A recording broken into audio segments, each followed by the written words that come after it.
Кеттік. Бизнес партнерларын айлығын есептейік. Бизнесқа келген адам бірінші айдан бастап айлыққа шыға алады. Бірінші жаңағы бізде директор, бірден директор званиясы. Директорды екі жолмен жасауға болады. Директор 500 балл немесе директор 750 балл. 750 балл директорлар VIP директор деп аталады.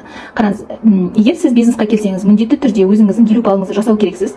Астыңызға команда жинайсыз. Мысалы үшін сіздің командаңызға 3 адам келді, биорын алды да. Биорын бізде 150 балл береді. Енді қарай, есептейік. 150 баллдан 3 адам 450, сіздікімен 500 балл. Сіз уже мына директор боласыз. Директорлар бірінші поколениядан 25% алады. Екінші поколениядан 20% айлық алады. Енді есептеп көрейік. 300 баллды көбейтеміз 25%-ке. 300-ді көбейтеміз 25%-ке, көбейтеміз 455. Так, 300 көбейту 25 көбейту 455. Қараңыз, бірінші поколениядан сіз мына жерден 34.125 теңге айлық аласыз. Екінші поколениядан 150-ді көбейтесіз 20%-ке, көбейтесіз 455-ке. Екіншіден сіз 13.650 аласыз.